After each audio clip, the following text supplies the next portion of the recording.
Vía Pública.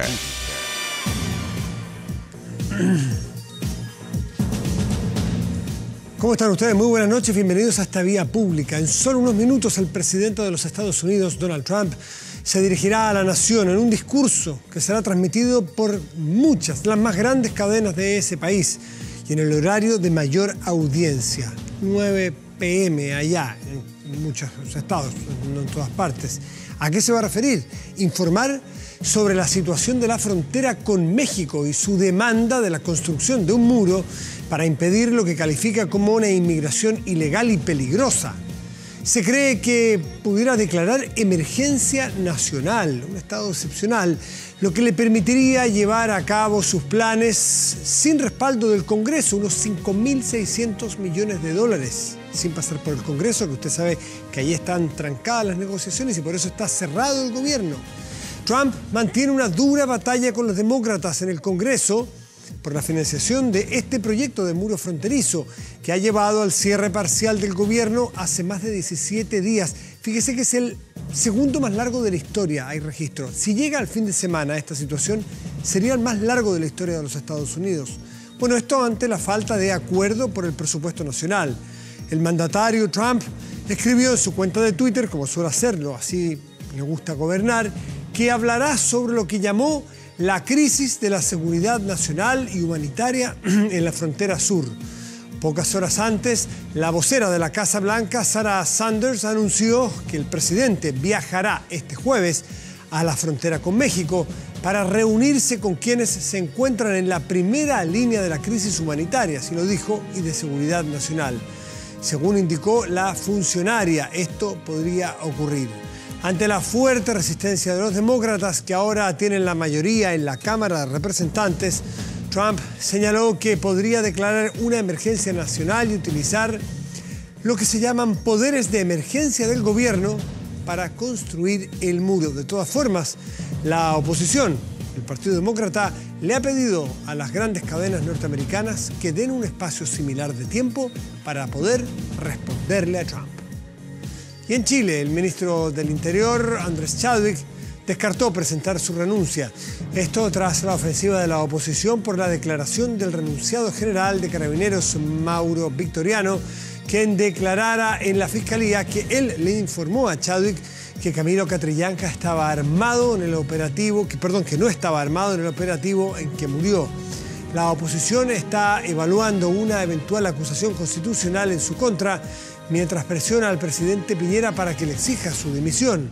Será tema en Vía Pública esta noche. Y la inflación en el mes de diciembre registró una caída de 0,1%.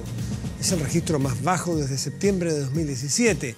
Por su parte, el IMASEC, que es la actividad mensual de actividad económica de noviembre, sorprendió al alza y consolida el crecimiento del PIB ya cercano o virtualmente un 4% para 2018. ¿Qué tanto podemos aplaudir o reconocer un crecimiento o estas cifras económicas? ¿Qué pasará con la desaceleración de 2019? Conversaremos de este tema junto a los expertos hoy en Vía Pública. Nos conectamos un segundito con las cadenas internacionales que está hablando ya el presidente Donald Trump. A ver, escuchemos un poquito. Estoy hablando de los recursos que necesita el Departamento de Seguridad Nacional para velar por la seguridad del pueblo estadounidense y para brindarle una seguridad que no ha tenido nunca antes nuestro pueblo. Estamos hablando de tecnología, de detección de drogas y de equipo de seguridad fronteriza.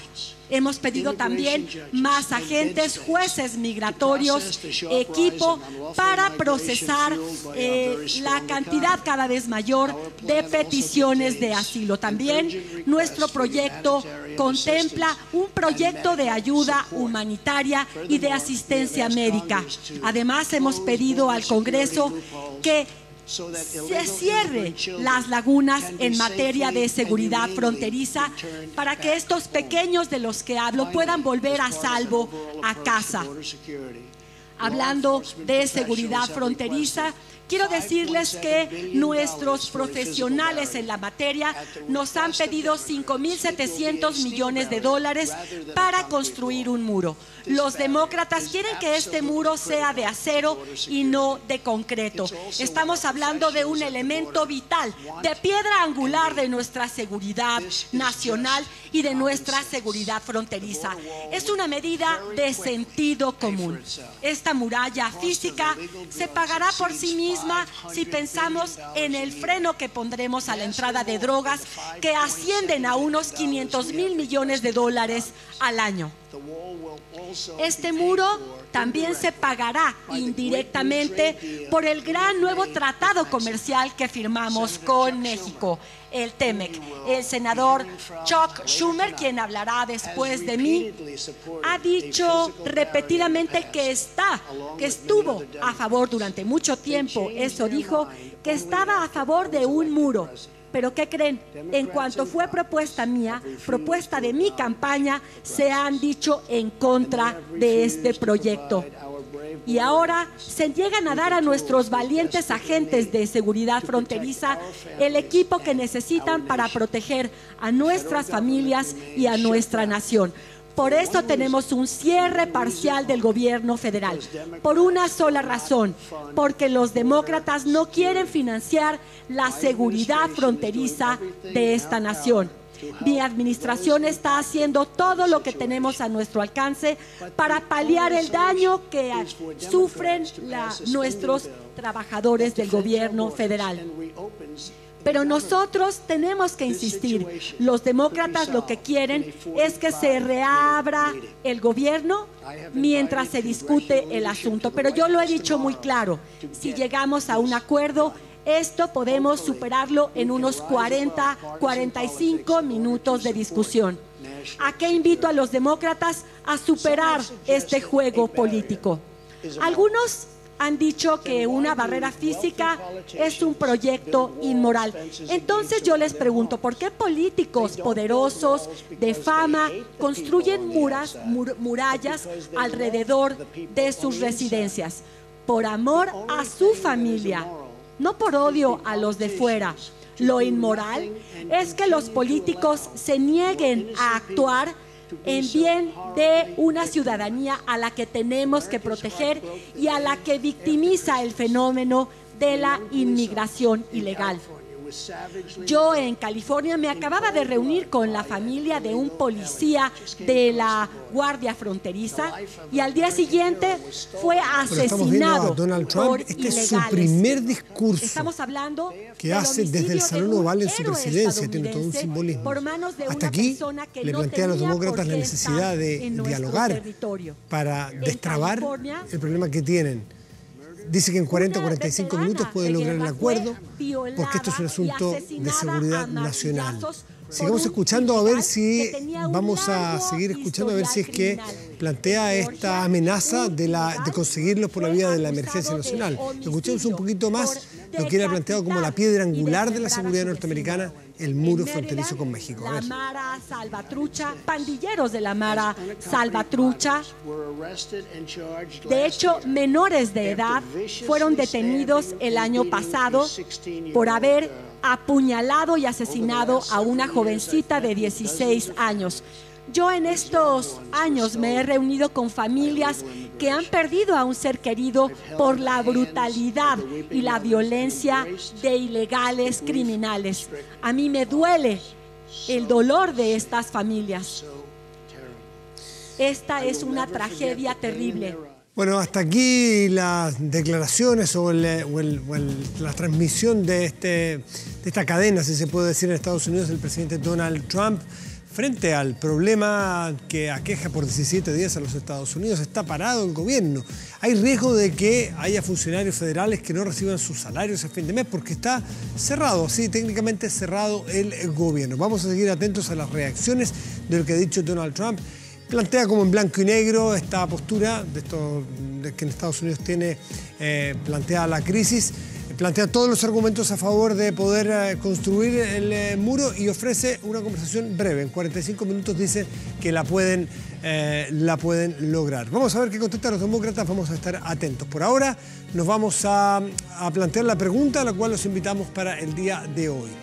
Y tiene que ver con lo que ocurre en nuestro país y si crees que debería concretarse una acusación constitucional en contra del ministro Chadwick, sí o no. Está planteada la pregunta, hacemos un corte y volvemos aquí en Vía Pública.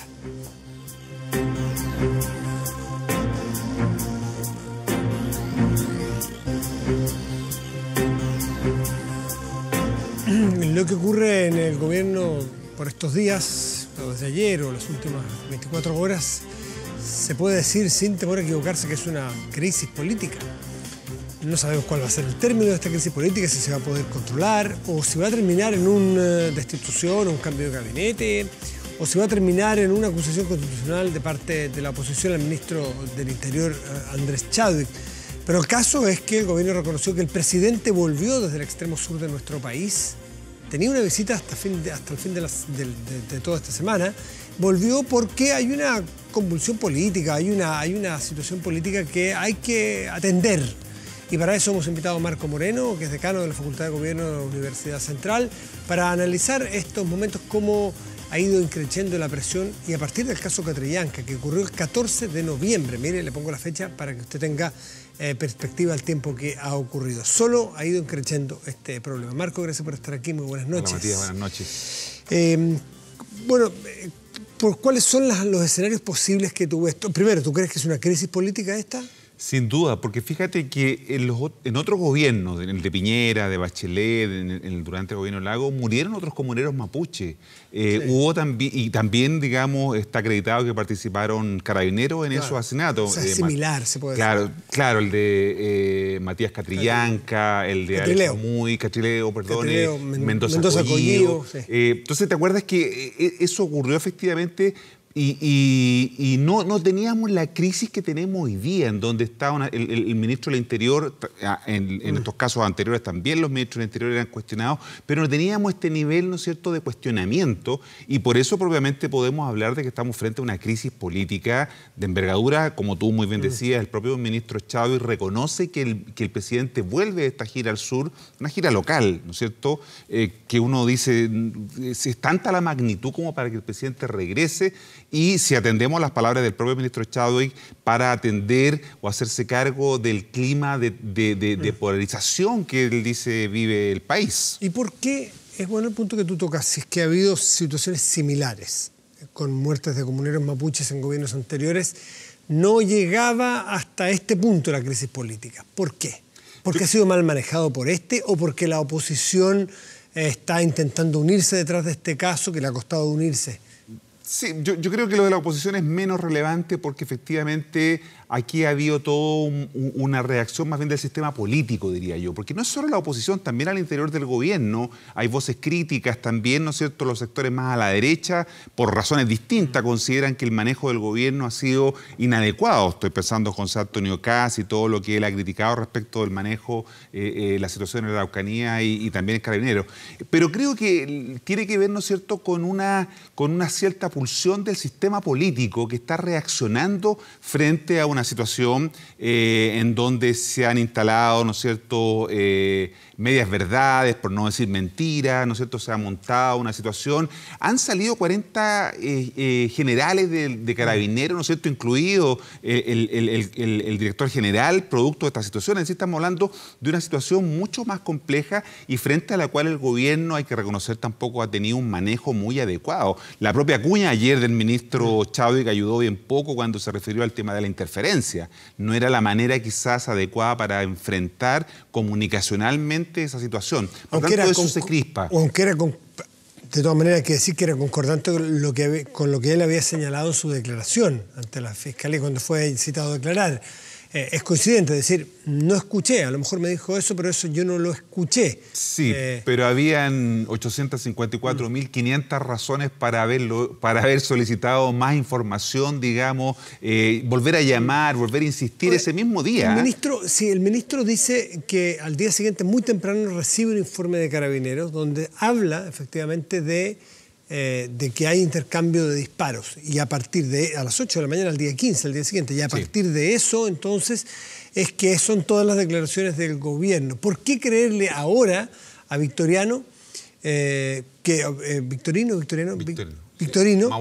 Mauro Victorino, sí?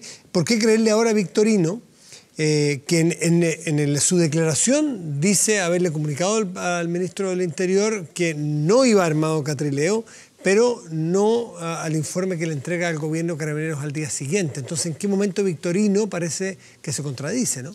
Sí, pero ahí hay un tema que tiene que ver con que estamos hablando de una aclaración judicial. El ex general tendrá que asumir el costo de estar incurriendo, ¿no es cierto?, en una falsedad si es que no se ajusta a los hechos tal como ocurrieron. Eso tendrá que resolverlo y por eso que la Fiscalía ha dicho que aquí no hay elementos nuevos, ¿no es cierto?, que aportar al caso. Sin embargo, no estamos discutiendo y hablando del tema de la responsabilidad penal o judicial. Estamos hablando de un concepto distinto que es el de la responsabilidad política. Recordemos que la responsabilidad política, Matías, tiene que ver con la responsabilidad política por los errores en la gestión, ¿no es cierto?, de quienes están a tu cargo, conozcas o no respecto de lo que ocurrió con ellos. Y eso es lo que hoy día se está invocando. Más allá de hablar de las responsabilidades penales, lo que estamos diciendo, lo que se está planteando es que aquí hay una responsabilidad distinta que no se ha hecho efectiva y que tiene que ver, ¿no es cierto?, con quién asume la responsabilidad por los hechos, ¿no es cierto?, por este ambiente que se instaló y que está generando un clima de crispación intenso hoy en el país.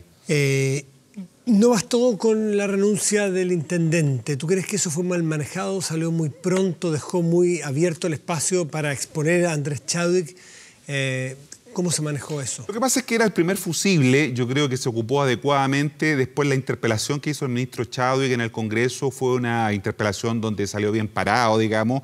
Él yo creo que salió más fortalecido que la interpeladora y por lo tanto el episodio parecía haberse cerrado así. De alguna manera yo creo que el gobierno se descuidó desde el punto de vista comunicacional, ¿no es cierto?, en relación con la situación.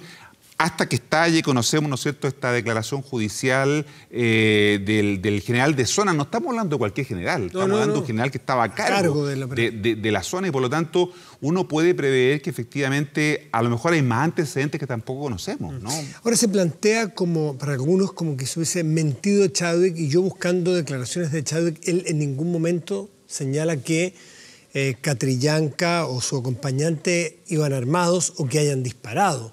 Dice que estaban, el textual lo revisé como 3 o 4 veces, el textual decía, estaban allí cuando ocurrieron otros hechos que tienen que ver con el robo original, el que todavía no se saben más antecedentes, pero no es que hayan participado de algún tiroteo o de algún intercambio de balas. Entonces, ¿hay, a tu juicio, mentira de Chadwick o hay un intento de cambiar la realidad de Chadwick? Yo entiendo pensar que es más bien lo segundo que tú dices. Hay un intento, y eso es lo que hay que establecer hoy día con más claridad, de no señalar adecuadamente cómo ocurrieron los hechos. Y eso es lo que de alguna manera hoy día está... Él omite. Hay una omisión, sí. Hay una omisión. Más que mentira, ¿no es cierto?, hay una omisión de exactamente señalar los hechos con total claridad. Y eso es raro en una persona que tiene tanta experiencia política. No estamos hablando de un ministro sin experiencia. Marco, ¿no cabe la posibilidad de que efectivamente en una comunicación defectuosa, no cortada, defectuosa, él nunca haya escuchado que el general Victorino le haya dicho Catrillanca y su acompañante no iban armados? Que él no lo haya escuchado bien, pero al no escucharlo tampoco le pide aclaraciones, porque muchas veces, ¿por qué no le llama después? Claro. Porque no le llamó la atención, es algo que no escucho, no me llama la atención. Claro. Entonces él se confía en lo que escuchó y al día siguiente recibe el informe de Carabineros que dice que sí hay balazos, digamos. Entonces, en una de esas se le está, con alguna voluntad cargada en lo político, se le está cargando la mano a Chadwick de que reconozca algo que a lo mejor no escuchó, a lo mejor hay que ponerse en el caso de que esté diciendo la verdad también. ¿Por qué presuponer que está omitiendo algo? Si fuera así, digamos, lo que resulta poco verosímil, porque cuando tú tienes una mala comunicación con alguien, lo vuelves a llamar o le explique o le pide, cualquiera de nosotros haría eso, de que te vuelva a mandar un mensaje. Si yo te vuelvo a llamar, si yo no he escuchado que iban desarmados, ¿cómo podría? Yo no te lo he escuchado y te vuelvo a llamar y ahora sí que es perfecta la comunicación. ¿Cómo podría yo pedirte algo que no sé que tú sabes, que tú tienes que decirme? Marco, ¿iban desarmados? Es que eso es si es que yo no escuché perfecta la frase, pero si no escuché la frase, mal puedo pedírtela. ¿Me entiendes lo que te quiero decir? Sí. Pero justamente para hacer una vocería en un tema tan complejo como era ese, ¿no es cierto? Esperar el informe el día siguiente. Y él habla el día siguiente, recordemos que muy bien tú lo dices, Chadwick habla el día 15, no habló el 14. Pero el día siguiente Chadwick no dice que Catrillanca iba armado, nunca lo dice. No, nunca lo dice, nunca dice que ni Catrillanca ni el adolescente que lo acompañaba iban armados.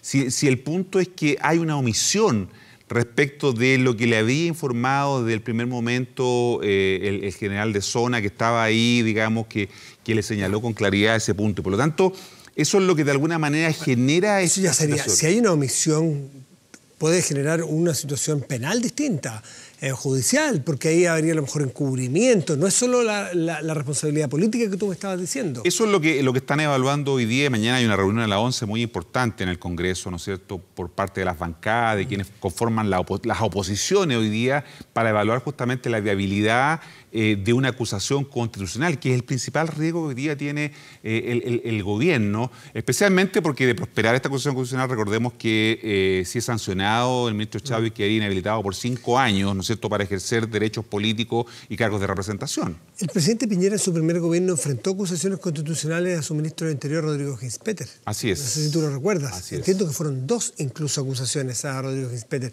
Es decir, a lo mejor la amenaza de una acusación constitucional no hace que el presidente le pida la renuncia antes para evitarla. A lo mejor la va a querer enfrentar. Y aquí vamos a un análisis político más global, que es la democracia cristiana como fiel de la balanza, si va a dar o no los votos para acusar a Chadwick eventualmente. Yo estoy de acuerdo contigo, salvo por un matiz que tiene que ver con que la caída de Chadwick se va a acelerar o no en la medida que esto comience a afectar desde el punto de vista del clima de opinión pública negativamente al gobierno y especialmente al presidente. Recordemos que el presidente es sensible, particularmente frente al tema de las encuestas de opinión y a los sondeos, ¿no es cierto? Que hoy día cualquiera de estos está demostrando efectivamente que hay un nivel de crispación muy importante. Las redes sociales es un espacio, nosotros tenemos un observatorio de política y redes sociales donde estamos monitoreando la conversación y hemos detectado que un número muy importante en las redes sociales, ¿no es cierto?, que uno puede cuestionar y relativizar eso, está hoy día exigiendo la renuncia del ministro del Interior, ¿no?, con muchas fuerzas de distintas personas, no solamente activos políticos, sino que las personas comunes y corrientes que hoy día interactúan a través de las redes sociales están planteando esto con mucha fuerza. Por lo tanto, creo que la suerte de Chávez está vinculada o ligada fundamentalmente a cómo esto, porque esto es como un tren de olas, ¿no? ¿Te acuerdas que cuando hablábamos de los tsunamis? El tsunami sería lo que podría tumbar definitivamente a Chadwick, pero lo que tenemos hasta hoy día es un tren de olas. Vamos a ver si esas olas son capaces efectivamente de convertirse en un efecto mayor. ¿Cómo ves desde la oposición esta posible coordinación o no? La democracia cristiana ha dicho que, o más bien hay matices allí, que hay que ver por su mérito. Ya vimos en la acusación constitucional de Harald Beyer, en el gobierno de Piñera 1 también, que fue en el Senado, si no en la Cámara de Diputados, un senador demócrata cristiano, Patricio Walker, que dio un voto contrario. No alcanzó, igual lo acusaron. Pero la democracia cristiana tiene esa capacidad de que no podamos saber antemano qué va a pasar con ellos. Probablemente el Frente Amplio, el Partido Socialista, aunque, ojo, Insulza, tampoco sabemos si se sumaría o no. Sí. Y lo que dices tú de la EC, lo que está generando el principal incordio hoy día, porque efectivamente ha habido ambigüedades, ¿no? Lo que dice el presidente del partido, lo que dice el jefe de la bancada, el diputado Walker, hacen que uno no tenga muy clara cuál es la posición de la EC. Y hay una fuerte presión hoy día respecto al Partido Demócrata Cristiano por parte de sus ex aliados de la nueva mayoría y de la antigua concertación, en el sentido de que estén disponibles para avanzar esto, porque también el Frente Amplio, a través del jefe de bancada, el diputado Crispi, señaló que si no había acuerdo de todas las bancadas, ellos tampoco iban a lanzarse una aventura incierta, porque se requiere un cierto acuerdo. Ahora, han ido apareciendo todas estas complejidades respecto de si el ministro del Interior, Chadwick, estaba en funciones o era más bien vicepresidente de la República. Por lo tanto, las razones para acusar constitucionalmente a un presidente de la República son más complejas y requieren tipos de quórum y otro tipo de cuestiones que hacen más difícil e inviable, por ejemplo, una acusación constitucional. Por lo tanto, todos esos elementos hoy día está sopesando la democracia cristiana. Los senadores, evidentemente, como actúan como jueces, como jurados, no se están pronunciando, no hemos escuchado opiniones de ellos y por lo tanto ese puede ser un factor que nos inhiba a saber qué es lo que están pensando hoy día los senadores demócratas cristianos. Bueno, una inesperada crisis o a este nivel, a partir del conocimiento de declaraciones judiciales, en el caso Chadwick, justo en el mes de enero se ha transformado. Son complicados los veranos. Acuérdate lo que le pasó a Michelle Bachelet con el caso Cabal, que estalla en febrero. 5 de febrero me parece que estalla. Así que vamos a ver cómo resuelve este mes previo al cambio de gabinete. ¿Has escuchado el cambio de gabinete? Sí, desde antes se venía escuchando que el presidente está haciendo evaluaciones. Pensaba, y los mentideros de la política dicen que se estaban haciendo ajustes más bien sectoriales en algunas carteras y quizás la situación de Chadwick podría vincularse a esto y estos enroques que podrían hacerse. Algunos hablan del ministro de Defensa que podría pasar a Interior y el ministro de Justicia que podría pasar a Relaciones Exteriores. Son de las cosas que se escuchan, pero evidentemente forma parte de los mentideros, porque mientras no haya, digamos, un cambio significativo respecto a la situación del ministro Chadwick,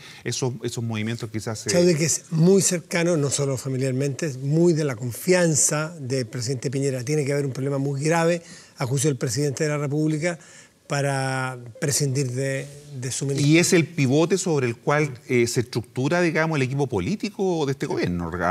Si tú sacabas al ministro Fernández o al ministro Burgos, no pasaba nada. No, pero hoy día se saca a Chadwick. De este gobierno. Exactamente.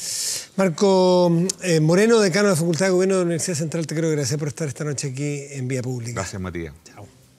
¿Crees que debería concretarse una acusación constitucional en contra del ministro Chadwick? Hasta ahora el 60% cree que sí, el 40% cree lo contrario. Hacemos una pausa y volvemos aquí en Vía Pública.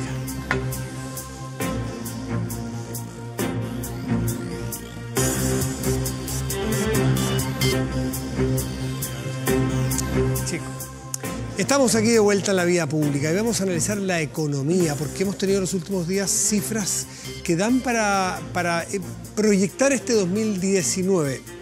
¿Cómo lo proyectamos? Dejemos a los expertos. Nos acompañan dos, así que aprovechamos el tiempo. Alejandro Alarcón es economista de la Universidad de Chile. Alejandro, gracias por estar aquí. Muy buenas noches. Gracias, Matías. Muchas gracias. Y también nos acompaña Alejandra Marinovich, que es economista de la Escuela de Negocios de la Universidad Adolfo Ibáñez. Muchísimas gracias por estar aquí, Alejandra. Gracias por la invitación. Muy buenas noches.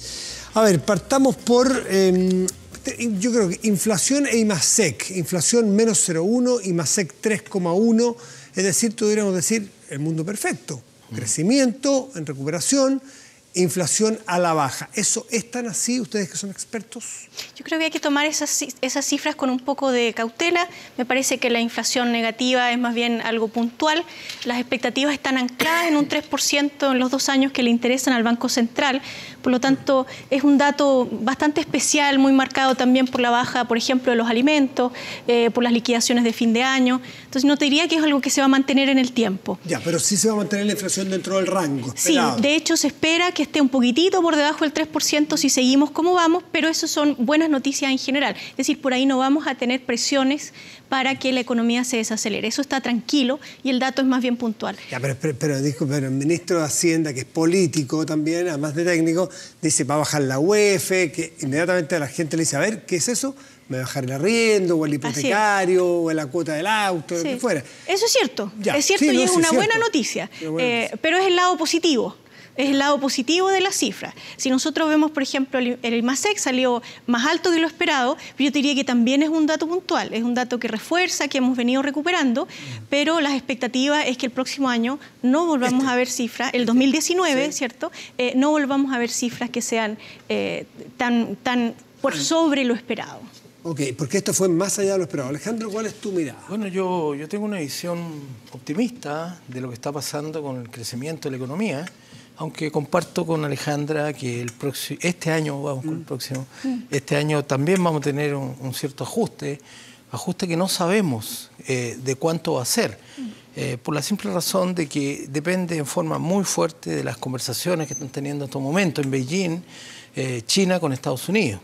Yo hice un cálculo para el impacto que había tenido el inicio de la guerra comercial que la declaró Donald Trump a comienzo del año pasado, y creo que el impacto fue de 0,5. Eso quiere decir o 0,4. Bueno, va a depender si es 4 o 4,1 el Producto Interno Bruto. Y yo creo que fue muy bueno que el IMASEC haya salido 3,1, porque una gran cantidad de gente en la profesión, colegas, tenían cifras 2%. Sí, por lo tanto, eso fue una sorpresa y creo que hay un dato que no se le da especial atención, porque he estado revisando los análisis de los colegas y hablan de una cierta desaceleración. Yo no estoy tan seguro, porque hay una cifra que no se mira mucho, que es el IMASEC desestacionalizado, que es, básicamente lo dan en 3 categorías, pero a mí me gusta la mensual y la anualizada. Y eso te mide si la economía está acelerando o no. Y yo creo que la economía está acelerando. Vamos a ver con mucha atención qué va a ocurrir en diciembre, donde yo ya tengo un cálculo, lo voy a adelantar aquí en la pantalla de Televisión Nacional, va a ser entre el 3,5 y 4%. A mí el mes pasado me dijeron que me dijeron una palabra que no la voy a repetir aquí. Que estabas loco. No, peor que eso. Porque te llaman, los colegas te llaman. Te dicen, ¿Y cuánto habías pronosticado tú? Yo pronostiqué 3%. Y está registrado salió la noticia el día 2, cuando todavía estamos enfiestados. ¿Y tú crees que ahora va a ser en torno al 4? 3,5 puede ser, porque es muy difícil. Pero va a cerrar el año con ¿cuánto? Va a cerrar, porque aquí hubo también una polémica que incluyó nada menos que al presidente de la República. Y esta vez yo creo que lo asesoraron bien al presidente y creo que salió bien el 4% que dio, y creo que va a ser 4,12 para darlo con centésimo. 4,12. 4,12, o sea, 4,1. Sí, Alejandra, ¿tú crees también que se llega al 4% de crecimiento para el año 2018? Yo creo que hay una alta probabilidad, pero que no es seguro. Yo todavía soy un poco más pesimista que... Más cauta. Sí, soy más cauta que Alejandro. Me parece que como ya estamos con las últimas cifras ya echadas, por lo tanto llegar a un 4 no es difícil si tenemos un buen diciembre. Sin embargo, todavía no es algo que esté cerrado. Y ahora, tenemos una base de comparación del año anterior que fue muy bajo, entonces como se comparan los IMASEC, sobre todo mes con mes, Exacto. Tuvimos un primer semestre que tenía altas cifras de IMASEC. El año 2019 que acabamos de partir ya va a trabajar con cifras base distintas. Exacto. ¿Podría llegarse al 4%, un segundo año de 4%, o ahí la cosa a ustedes? Yo creo que es difícil. ¿Difícil? Alejandra, ¿tú? Yo estoy de acuerdo. Mis proyecciones están por debajo del 3,5. Creo que tenemos riesgos muy importantes, tenemos además sesgos de posibilidades, eventos posibles que pueden ser muy negativos. Por ejemplo, las relaciones de Estados Unidos y China, tenemos la desaceleración en Europa, tenemos Italia con problemas, Alemania desacelerando, Francia desacelerando, con cifras por debajo del 2%, y tenemos además una China que también está desacelerando, que tomó medidas recientes, economías emergentes con algunos problemas. Entonces hay algunos nubarrones, si bien todavía...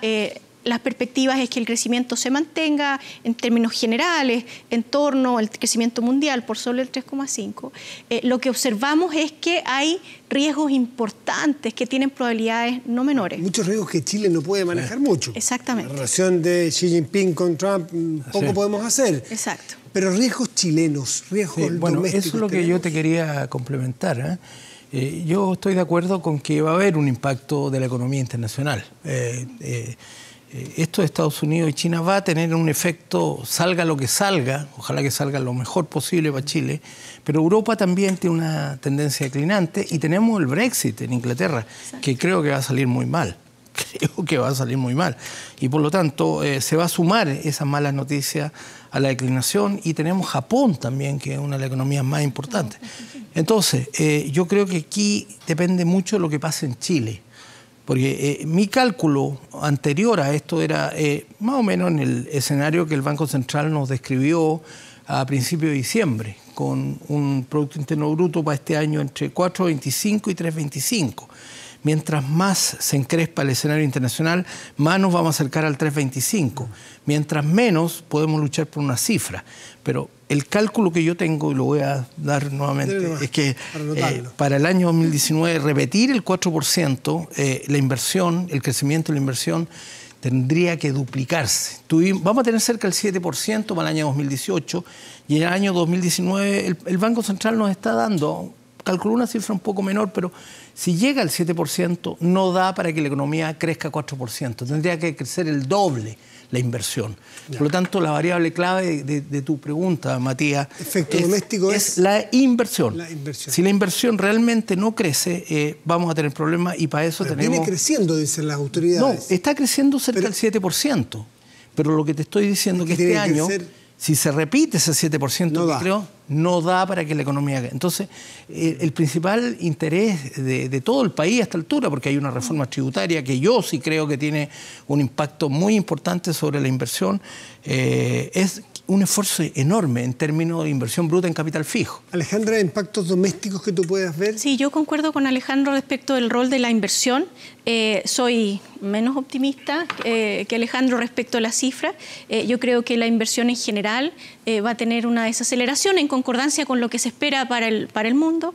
Me preocupa el tema de las expectativas del consumo. Para allá iba después. Yo creo que hemos tenido cifras que son vienen a la baja, tanto en las personas, las familias, como también en las empresas. Tenemos el INSE que salió nuevamente pesimista, tenemos el índice de expectativas de los consumidores también.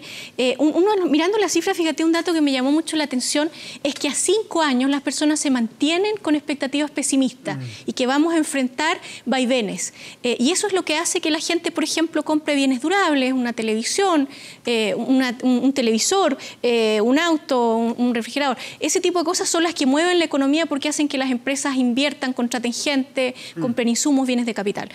Por lo tanto, si juntamos estos dos escenarios en que necesitamos... y consumo. Exacto. Ahí tienes dos elementos a los cuales tenemos que estar muy atentos para poder proyectar el 2019 al 2020. Te referiste a la inversión, pero no a la confianza del consumidor, Alejandro. Para mí ese es un puzzle en este momento, porque efectivamente la expectativa de los consumidores han estado bajando en el consumo. Sin embargo, mis trayectorias que yo calculo es que el consumo va a crecer más o menos una vez el año pasado.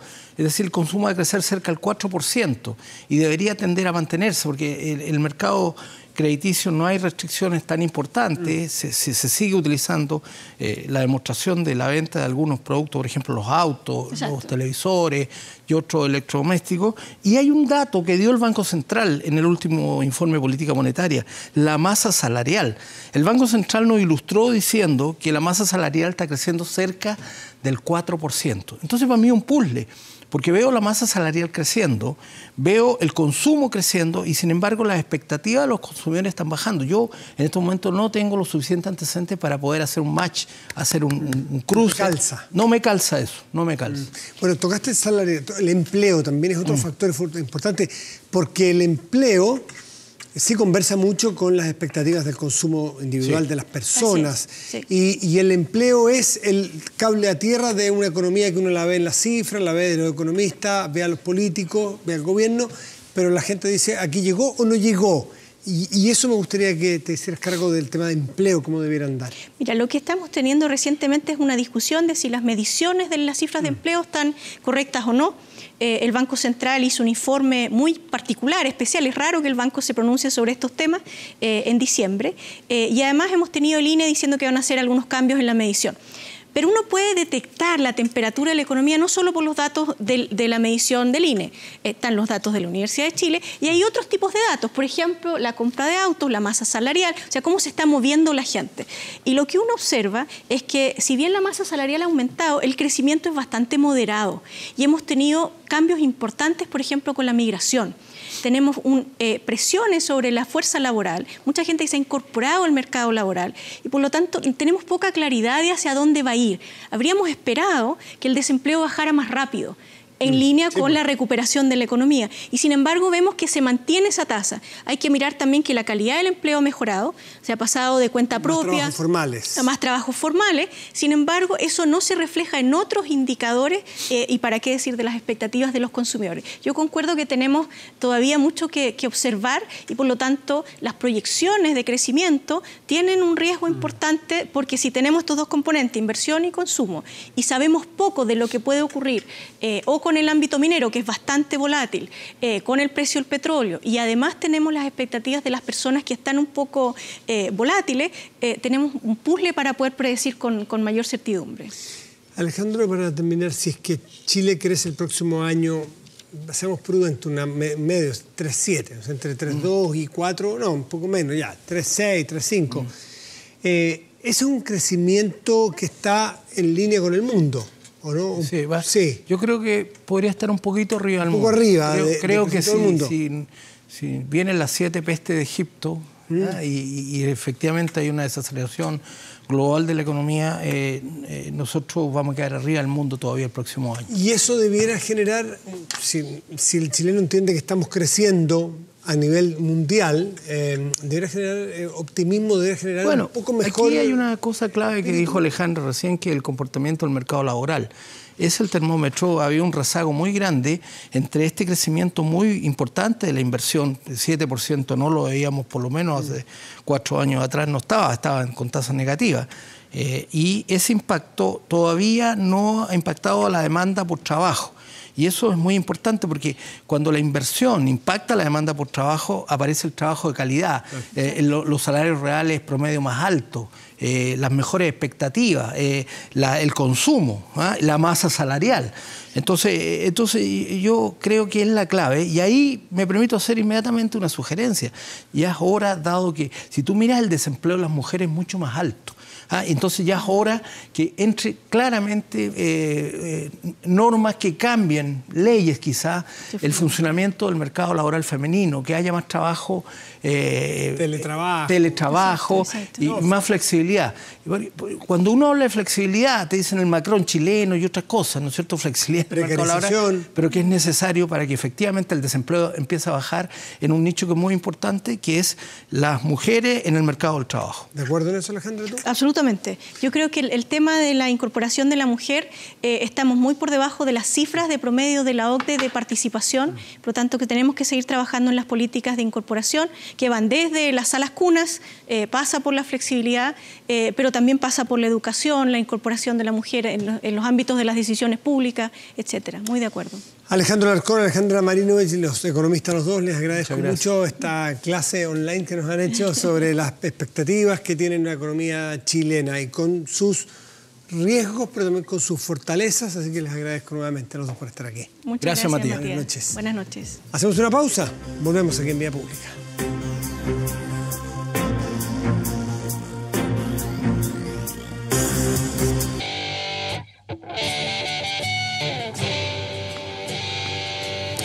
La pregunta de esta noche fue si crees que debería concretarse una acusación constitucional en contra del ministro Chadwick y la mayoría, 60% cree que sí, el 40% restante dice lo contrario. Vamos a nuestro 24horas.cl, nuestro portal de noticias, que es lo que tiene destacado en este momento.